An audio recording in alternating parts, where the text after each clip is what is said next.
თბილისის მერია აცხადებს, რომ ძველ თბილისში ათეული ავარიული შენობის გამოსყიდვას და ინვესტორებისთვის შეთავაზებას გეგმავს, ამ და სხვა სიახლეებზე გიყვებით რამდენიმე წუთში.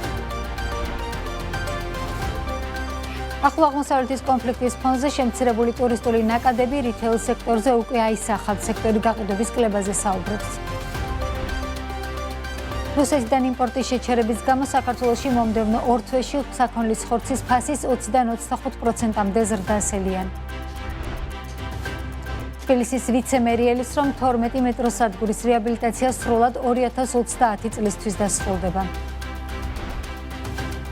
2025 წელს საქართველოში 171.787 სატრანსპორტო საშუალება დარეგისტრირდა, მათ შორის 28 როლს-როისი და 59 ფერარი იყო.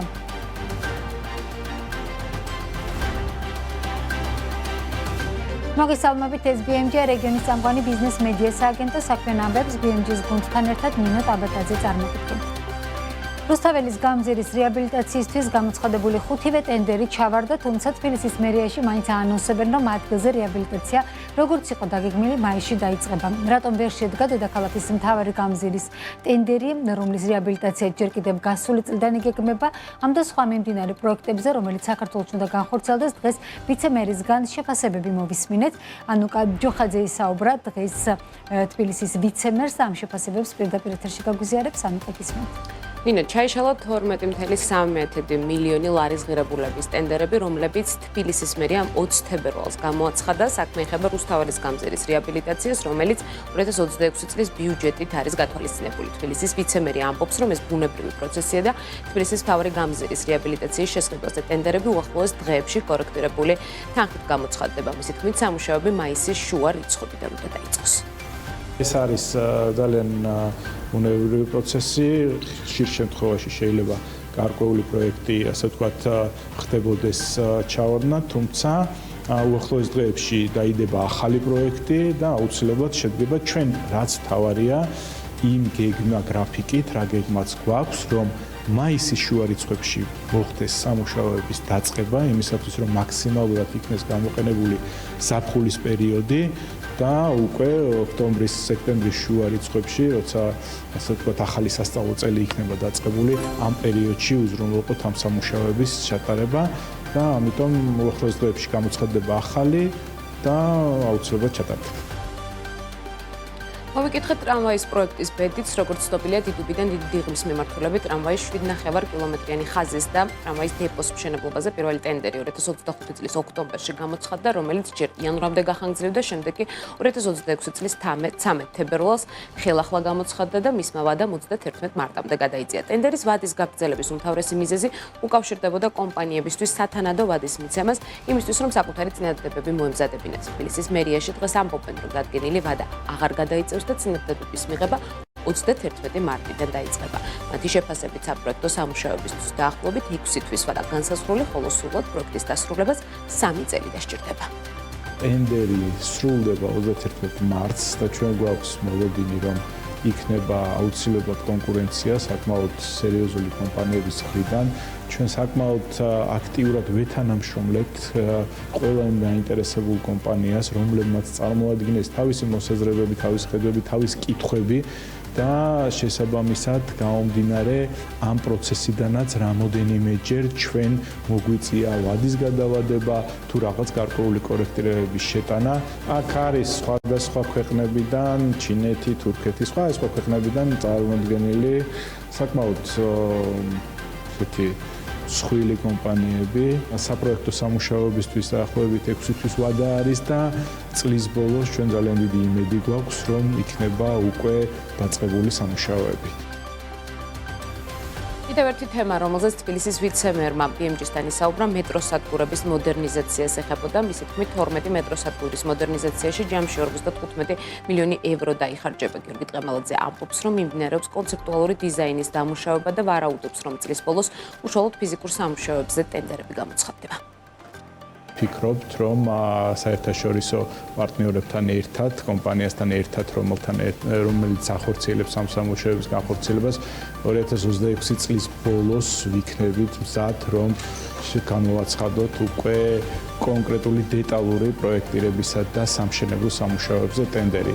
რაც შეეხება სრულად პროექტის დასრულებას, ვარაუდობთ, რომ 2030 წლისთვის უკვე სრულად იქნება დასრულებული 12 მეტროს სადგურის რეაბილიტაცია და ამავე, ასე ვთქვათ, პროექტის ფარგლებში ასევე დაგეგმილია დამატებით 10 მეტროს სადგურის კონცეპტუალური დიზაინის დამუშავება. თბილისის მერიაში ამბობენ, რომ უახლოეს პერიოდში გამოცხადდება ისინი მეტრომშენის დამაკავშირებელი საბაგიროს ტენდერიც, რომელიც ერთ-ერთია იმ სამი საბაგიროდან, რომლის განხორციელებასაც დედაქალაქის მთავრობაში გეგმავენ. ტრამლაძე აცხადებს, რომ ვაზის უბანი და ასევე ზღვის უბნის მიმართულებით საბაგირო გზებზე მუნიციპალიტეტი როგორც დონორებთან, ასევე ფინანსთა სამინისტროსთან მუშაობს, რომ შესაბამისი თანხების მოძიება მოხდეს. მადლობა ანუკა, როგორ მიმდინარეობს ინფრასტრუქტურული პროექტები თბილისში და რა პროექტები ანონსდება? ანუკა ჯოხაძემ ჩაწერა ექსკლუზიური ინტერვიუ გიორგი ყემალაძის. მონეტარული პოლიტიკის ცვლილებებისგან თავშეკავება გონივრული გადაწყვეტილება მიიჩნევს საინვესტიციო ბანკ გალთენ თაგარეთის მთავარი ეკონომისტი, თუმცა თუ ახლო აღმოსავლეთში პროცესების ესკალაცია 2-3 თვე გაგრძელდება, ლაშა ქავთარაძე ამბობს, რომ ინფლაციაზე წინეხი 2.7% პუნქტით შეიძლება გაიზარდოს. მისი თქმით, ახლო აღმოსავლეთის მოვლენების გათვალისწინებით ნაკლებად სავარაუდოა ფასების საერთო დონე, მათ შორის პროგნოზირებულ 3%-იან ნიშნულს დაუახლოვდეს და სეფს მონეტარული პოლიტიკის 0.25% პუნქტით შერბილების შესაძლებლობა მიეცეს. საინვესტიციო ბანკელის, რომ წელს დიდი ალბათობით მონეტარული პოლიტიკის განაკვეთი უცვლელად 8%-ის დონეზე შენარჩუნდება. ეკონომისტი გიორგი ხიშტოვანი კი მიიჩნევს, რომ სების მიღებული გადაწყვეტილება ნეიტრალური პოზიციით არის ახსნილი. ის ამბობს, რომ რადიკალური ზომების მიღებაში ეროვნულ ბანკს ხელს რეალურ ეკონომიკაში არსებული სირთულეები უშლის. ჩვენ წლის დასაწყისში ველოდებოდით, რომ ინფლაცია წელს 3%-ის პარკლებში იქნებოდა საშუალო წლიური ინფლაცია და ეროვნულ ბანკს უკვე წლის მეორე ნახევრიდან შეეძლებოდა თანდათანობით შეემცირებინა მონეტარული პოლიტიკის განაკვეთი 0.5% პუნქტით 7.5%-მდე, თუმცა ეს მოლოდინები ხლა შეცვლილი არის ირანის ესკალაციიდან გამომდინარე. ჩვენი მოლოდინი ახლა უფრო ის არის, რომ დიდი ალბათობით წელს მონეტარული პოლიტიკის განაკვეთი უცვლელად შენარჩუნდება 8%-ის დონეზე. ამ შემთხვევაში სებმა აირჩია ნეიტრალური პოზიცია და არ მიიღო რადიკალური ზომები, მიუხედავად იმისა, რომ თვითონ განცხადებაში მაინც ჭარბობს მსჯელობა იმაზე, რომ რისკები არის მნიშვნელოვნად გაზრდილი. ანუ სებს შეეძლო, რომ კრისიერი გადაწყვეტილება მიიღო, გაეზარდა განაკვეთი, ფორმალურად ეკონომიკური ზრდის მაჩვენებელი მას აძლევდა ამის შესაძლებლობას, რადგან ეკონომიკური ზრდა არის მაღალი ქაღალდზე და შესაბამისად მას შეეძლო ეს გადაწყვეტილება მიიღო, შეფასება რომ გავაკეთო, სებს არ უნდა მონეტარული პოლიტიკის განაკვეთის გასდა. ეს უკვე აშკარად ჩანს.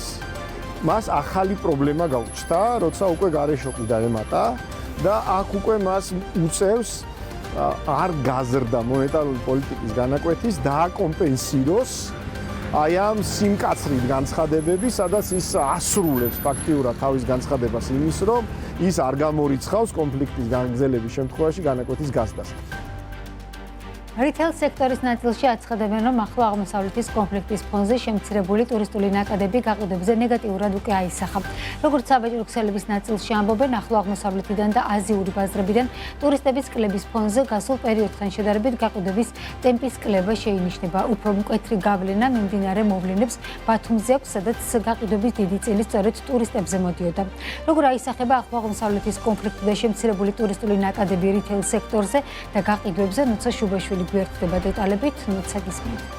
ნინო მოგესალმებით. დიახ, ახლო აღმოსავლეთის კონფლიქტის ფონზე ქვეყნის შემცირებული ტურისტული ნაკადები სავაჭრო მოლებისა და რიტეილ სექტორის გაყიდვების დინამიკაზე ნეგატიურად უკვე აისახება, როგორც ICR ჯგუფის სამეთვალყურეო საბჭოს თავმჯდომარე კახა ხაზარაძე ჩვენთან საუბარში ამბობს, მათი ჯგუფის შემთხვევაში თებერვალ-მარტში გაყიდვები გეგმას 5-6%-ით ჩამორჩება, რის ერთ-ერთი მიზეზიც ახლო აღმოსავლეთიდან და აზიური ბაზრებიდან ტურისტების კლება. მისი თქმით, მიმდინარე მოვლენები რიტეილ სექტორისთვის გამოწვევა იმ ჭრილშიც, რომ თუ კი კონფლიქტი და მისგან შექმნილი ლოგისტიკური გამოწვევები უფრო დიდხანს გაგრძელდა, ეს საბოლოოდ იმპორტირებულ პროდუქციასაც გააძვირებს. გაყიდვების ზრდის დინამიკის მკვეთრ შენელებაზე საუბრობენ სინომი რითეილშიც, სადაც ამბობენ, რომ ახლო აღმოსავლეთიდან და აზიური ბაზრებიდან ტურისტების კლების ფონზე თბილისში, მათ სავაჭრო ქსელებში მარტში გასული წლის ანალოგიურ პერიოდთან შედარებით მხოლოდ 5%-იანი ზრდა ფიქსირდება, რაც წლის პირველ 2 თვესთან შედარებით მკვეთრად გაუარესებული ტრენდია. სინომი რითეილის ხელმძღვანელის რევაზ მაღალაშვილის თქმით, კიდევ უფრო მკვეთრი გავლენა მიმდინარე მოვლენებს ბათუმზე აქვს, სადაც გაყიდვების დიდი წილი სწორედ უცხოელ ვიზიტორებზე მოდიოდა. 2026-ის პირველი 2 თვესთან შედარებით გაცილებით გაუარესებულია სიტუაცია. თუ იანვარ-თებერვალში 25%-ით ვაჭარბებდით 2025-ის იანვარ-თებერვალს, მარტში მხოლოდ 5%-ით ვაჭარბებთ, ანუ 20%-ით გაუარესდა ტრენდი. მაგალითად, ბათუმში, რომელიც კიდევ უფრო ტურისტული ლოკაცია, იქ მხოლოდ 1%-ით ვაჭარბებთ შარშანდელი წლის მარტს, როცა იანვარ-თებერვალში 30%-იანის დაგვანდა. ამიტომ საომარმა მოქმედებებმა რეგიონში გამოიწვია ეს მკვეთრი ვარდნა ფენების გაუქმებამ, ტურისტების ნაკადის შემცირებამ, ბუნებრივია გამოიწვია გაყიდვებში ვარდნა. თებერვალი-მარტი პრობლემატური იყო, მაგ ორი ფაქტორი არის რა, მათ შორის ამინდიც, მაგრამ ალბათ უფრო ვთქვათ გლობალური პრობლემები, რაც ირანის ომს შეეხება, იმიტომ რომ ასე ვთქვათ სტრესშია საზოგადოება, ტურისტი ნაკლებად ჩამოდის და სამისად ვაჭრობა საისახება. ჯერჯერობით ეგეთი სიტუაცია გვაქვს. თებერვალი-მარტის წყალობაზე ეკლება გვაქვს. გასულ 5-6% ჩამორჩებით. თუ გაგრძელდა, შესაბამისად ეს ლოჯისტიკურ პრობლემებსაც შექმნის. იმიტომ რომ საწვავის გაძვირება, ყველაფრის გაძვირებას იწვევს, რაც პროდუქტის პილიგრებულებაზე აისახება, ბოლოს ალბათ ტრანსპორტირებაზე. იმაზე, რომ ვიზიტორებში უცხოელი სტუმრების წილი შემცირებულია, საუბრობენ GTEX-შიც, მათივე თქმით, უცხოელი ვიზიტორების კლება უფრო მკვეთრი ბათუმის შემთხვევაში შეინიშნება, თუმცა კომპანიაში ამბობენ, რომ ამ ეტაპზე გაყიდვებს ადგილობრივი მომხმარებლების ხარჯზე მაინც სტაბილურად ინარჩუნებენ. ამჟამად GTEX-ის პორტფელიში შემავალ ბრენდებში გაყიდვების ტენდენცია სტაბილურია.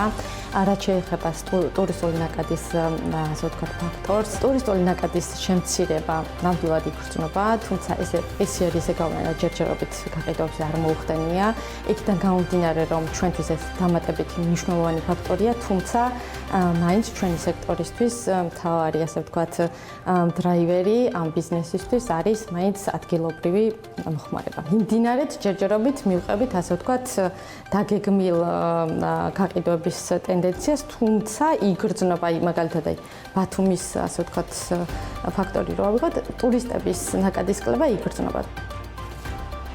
რიტეილ სექტორის ნაწილში ამბობენ იმასაც, რომ თუკი ტურისტული ნაკადების კლების ფონზე გაყიდვების ტემპის დინამიკა მომდევნო პერიოდშიც ნეგატიური შენარჩუნდა, ეს უკვე იმის სიგნალი იქნება, რომ კომპანიებს შესაძლოა მიმდინარე საინვესტიციო გეგმების გადახედვა და შემცირება მოუწიოთ. ამ მიმართულებით უფრო მეტ შეფასებას მაყურებელ საქმის კურსის შემაჯამებელ გამოშვებას შევთავაზებთ.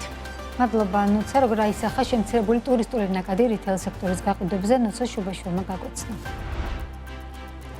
დეპოზიტების დაზღვევის სისტემა ფართოვდება 1 აპრილიდან ფიზიკური და იურიდიული პირების დაზღვეული დეპოზიტების ანაზღაურებადი თანხის ოდენობა 30,000-დან 50,000 ლარამდე იზრდება. ეს ზღვარის გაზრდის უკვე მესამე შემთხვევაა. თავდაპირველად სისტემა ფარავდა ყველა დეპოზიტს 5,000 ლარის ფარგლებში, 2020 წლიდან ლიმიტი 15,000-მდე, 2024 წლიდან კი 30,000-მდე გაიზარდა. დეპოზიტების დაზღვევის სააგენტოს ხელმძღვანელი ამბობს, რომ ერთის მხრივ ეკონომიკის ზრდის ფონზე და ბანკებში არსებული დეპოზიტების პორტფელის ზრდით, მეორეს მხრივ კი ბანკების რისკიანობის კლების გამო ლოგიკურად მოხდა დეპოზიტების დაზღვეული დეპოზიტების ზღვარის გაზრდა. დღეისათვის 12 მილიარდი ლარის დეპოზიტებია დაზღვეული, რაც ჯამური პორტფელის დაახლოებით 17%-ია. ზღვარის გაზრდის შემდეგ კი პროცენტული წილი შესაძლოა მცირედით გაიზარდოს. აღსანიშნავია, რომ ზღვარის გაზრდის გამო დაზღვევის ფონდში საბანკო სექტორს ყოველთვიურად 6,5-დან 7 მილიონამდე ლარის შეტანა მოუწევს. 12 მილიარდამდე არის დაზღვეული დეპოზიტები. ზღვარის გადვის შემთხვევაში ჩვენ წლის ბოლოს ველოდებით, რომ 15 მილიარდამდე გაიზრდება ეს დაზღვეული დეპოზიტების მოცულობა. ნუ დღეისათვის თუ ავიღებთ ახლა ჩვენ მონაცემებს, 17% არის ზოგადად მთლიანად დაზღვეული დეპოზიტების, მაგრამ თუ თქვათ ფიზიკური და იურიდიული პირების დეპოზიტებს გავშლით, ფიზიკური პირების შემთხვევაში 27% არის უკვე დაზღვეული, რაც საკმაოდ მაღალი მაჩვენებელი. ჩვენი პრინციპია სავალდებულო შენატანების ეფუძნება რისკზე დაფუძნებულ რეგულირების ჩარჩოს და რისკები საკმაოდ გაუმჯობესდა, რამაც საშუალება მოგცვა, რომ ზღვარი აგვეწია ისე, რომ დიდი ტვირთი ბანკებზე, ასე ვთქვათ, არ დაწოლილი იყო. ასენი პროგნოზით, აი დეკემბრის მონაცემები თუ 6.6 მილიონი იყო ძველი, ასე ვთქვათ, რისკის წონებითა და 30000 ლარის ფარგლებში წელს უკვე 50000 ლარის ფარგლებში ველოდებით 6.5-დან 7 მილიონ ლარამდე ყოველთვიურად სავალდებულო შენატრებს. ასე რომ დიდი ზრდა ბანკებს არ აქვს და ასე ვთქვათ, დიდ ტვირთად ეს არ დააწვევა. გლობალური საინვესტიციო ფონდები დაინტერესებულნი არიან საქართველოში ინვესტირებით კაპიტალის ბაზრის მეშვეობით. ამის შესახებ ეროვნული ბანკის პრეზიდენტმა საქართველოში ვიზიტად მყოფ ამერიკელ და ბრიტანელ ინვესტორებთან შეხვედრის შემდეგ განაცხადა. დელეგაციის წევრებს შორის არიან JP Morgan, Morgan Stanley Investment Management, Aberdeen, MetLife-ის წარმომადგენლები. ნათია თურნაბამ და ლაშა ხოციშვილმა საერთაშორისო ინვესტორებს საქართველოს მაკროეკონომიკური პარამეტრები, მონეტარული და ფისკალური პოლიტიკა, ქვეყნის საინვესტიციო გარემო გააცნეს. ასევე მიაწოდეს ინფორმაცია საქართველოს საბანკო და საფინანსო სექტორის მდგრადობაზე. სების პრეზიდენტის ნათია თურნავას განცხადებით, გლობალურად შექმნილი არაპროგნოზირებადი ვითარების მიუხედავად, საქართველოს საერთაშორისო ინვესტორებისთვის საინტერესოა საინვესტიციო თვალსაზრისით. დღეს გსტუმრობდნენ ჩვენ ეროვნულ ბანკში და გაეცნენ ჩვენ მაკროეკონომიკურ ვითარებას, მდგრადობას ჩვენი ეკონომიკის მიუხედავად ესეთი არაპროგნოზირებადი გლობალური სიტუაციის. ხედავენ, რომ ქვეყანა ვითარდება საკმაოდ საინტერესოდ, მაღალი ეკონომიკური ზრდა და მართვადი ინფლაცია, ეს მათთვის არის საკმაოდ მიმზიდველი საინვესტიციო თვალსაზრისით. ინვესტორების მხრიდან დიდი ინტერესია, რადგან ეკონომიკა ძალიან კარგად ვითარდება. ვალუტა ძლიერია და ეროვნულმა ბანკმა დიდი რეზერვები დააგროვა. ამიტომ ინვესტორები ინტერესდებიან როგორც შიდა ბაზრით, ასევე ევრობონდებით. ჩვენ ვსაუბრობთ ეკონომიკურ და მონეტარულ პოლიტიკაზე ბანკის პრეზიდენტთან და ფინანსთა მინისტრთან. ინფლაცია საქართველოში შედარებით დაბალია. ეროვნულმა ბანკმა კარგად შეინარჩუნა ინფლაცია მიზნობრივი მაჩვენებლის ფარგლებში. ფისკალური პოლიტიკაც დიდი სიფრთხილით სრულდება, რაც ქვეყანაში ფასების სტაბილურობას უწევს. შედეგად საუბრებით ძალიან პროდუქტიული იყო და განვიხილეთ ყველა დეტალი, პერსპექტივა, პროგნოზები და რისკები. ეკონომიკის სამინისტროს ელექტროენერგიის ბაზარზე როგორც ჩანს თამაშის წესების შეცვლას სურს. სამინისტრო კერძო სექტორთან უკვე განიხილავს პრიორიტეტულობის ახალ სქემას, რომლის მიხედვითაც ქვეყანაში ენერგიის სიჭარბის შემთხვევაში პირველ რიგში მზის სადგურები გაითიშება, შემდეგ ქარის, ბოლოს კი ჰესები. სახელმწიფო საინვესტიციო გარემოს პოსტფაქტუმ ცვლის ისე, რომ ამით ზარალი ადგება ინვესტორს, ფიქრობენ მზის ენერგეტიკის წარმომადგენლები. თორნიკე დარჯენია ამბობს, რომ სხვა ქვეყნებში, როდესაც სახელმწიფო სისტემური საჭიროებიდან გამომდინარე თიშავს სადგურს, ის ვალდებულია ინვესტორს აუთვისებელი ელექტროენერგიის საფოსური მაინც გადაუხადოს. საქართველოში კი სახელმწიფო ამ პასუხისმგებლობის აღებაზე უარს ამბობს. ინიციატივით უკმაყოფილოა ქარის ენერგიის სექტორიც. ენერგეტიკის სექტორში დაგეგმილი ცვლილებები, რომელიც პრიორიტეტს მსხვილ ჰიდროელექტროსადგურებს ანიჭებს, ამ დარგის წარმომადგენლებში კითხვებს აჩენს. კომპანია უსასრულო ენერგიის წარმომადგენლის თორნიკე ბახტორიძის განცხადებით, სახელმწიფოს მხრიდან ქარისა და მზის ენერგიის უკანა პლანზე გადაწევა საინვესტიციო გარემოზე უარყოფითად აისახება. პირველი და უმთავრესი ამ პრობლემის გამომწვევი არის მოდინებაზე მომუშავე ჰიდროსადგურები. ამ პრობლემის გადაჭრაზე, ასე ვთქვათ, ორიენტირებული ენერგიის წყარო გახავთ მხოლოდ და მხოლოდ ქარის ენერგია, ხდება ვთქვათ, ქარის ენერგია კომბინირებული წყალსაცავი ან ჰიდროსადგურებთან. ამიტომ ასეთ ერთი ხელის მოსმით პრიორიტეტების დალაგება იწვევს შემდეგ რაღაცას, რომ პრობლემის კონტრიბუტორი წყარო, რომელიც არის, უფრო მეტად წახალისდება და პრობლემის გადამჭრელი წყარო, რომელიც არის, დაიჭება უსამართლოდ. მომდევნოს მომუშავე ჰიდროსადგურები და ქარის სადგურები მინიმუმ ერთიანი პრინციპით უნდა იყვნენ აღქმულები, რადგან სისტემისთვის უპირატესობა რეალურად ქარის ენერგიას მეტი აქვს. თქვენის კომპანია თბილღვინოში აცხადებენ, რომ მიმდინარე წელს საექსპორტო ბაზრებზე პრემიალური ახალი კოლექციის ღვინოებით უფრო აქტიურად იქნებიან წარმოდგენილნი.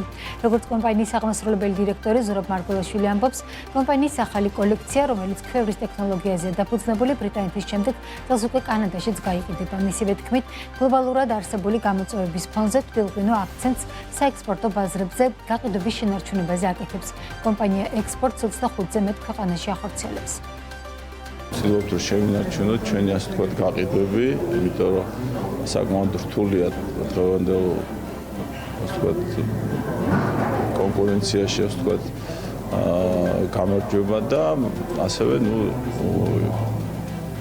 ახალ შესაძლებლობებს პირველ რიგში არსებულ ბაზრებზე ვეძებთ, რომ არსებულ ჩვენს დისტრიბუტორებთან ერთად უფრო ასე ვთქვათ ახალ სავაჭრო ასე ვთქვათ წერტილებში შევიდეთ და ჩვენთვის ეს ახალი კოლექციის ღვინოები, რომელიც საერთაშორისო პროექტია, რომელიც პირველ რიგში განკუთვნილია ტოპ 10 და ტოპ 20 მსოფლიო ღვინის იმპორტიორ ქვეყნებში, ამ ქვეყნებში, ასე ვთქვათ, მიზანმიმართული მუშაობა. კანადაში ჩვენი მიმდინარე ასორტიმენტი წლებია ვიყიდებით და ჩვენ ახალი პარტნიორი ყავს, ვისთანაც უკვე მარტის თვეში მოვახდენთ პირველ გადატვირთვას ამ ახალი კოლექციის.